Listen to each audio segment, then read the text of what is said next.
મુજબ કિલ્લો 480 વર્ષનો થયો, પરંતુ જ્યારે કિલ્લાનું રિસ્ટોરેશન કરવામાં આવ્યું ત્યારે ત્યાં 3 અલગ અલગ પ્રકારના બાંધકામ જોવા મળ્યા, 3 અલગ પ્રકારની ઈંટો જોવા મળી અને ઈંટોની અંદર 3 અલગ પ્રકારના ચૂનાના મિશ્રણો જોવા મળ્યા. વધુ તપાસ કરતા વડોદરા MS યુનિવર્સિટીના આર્કિયોલોજી ડિપાર્ટમેન્ટના હેડ RV મહેતાએ લખેલું પુસ્તક હાથ લાગ્યું અને એમાં એમણે લખેલું હતું કે સુરતનો કિલ્લો ઈસવીસન 1372ની સાલમાં ફિરોઝ શાહ તુગલક દ્વારા બનાવવામાં આવ્યો હતો.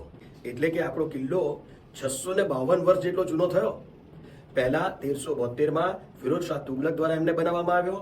ત્યારબાદ 1540 થી 1545ની અંદર ખુદાવંદ ખાને એને રિનોવેટ કર્યો અને ત્યારબાદ છેલ્લે ઈસ્ટ ઇન્ડિયા કંપનીએ પણ એને રિનોવેટ કર્યો, જેથી કિલ્લાના રિસ્ટોરેશન વખતે તેની અંદર 3 અલગ પ્રકારના બાંધકામો, 3 અલગ જમાનાની ઈંટો અને 3 અલગ પ્રકારના ચૂનાના મિશ્રણો મળ્યા હતા. છે ને મજાની વાત?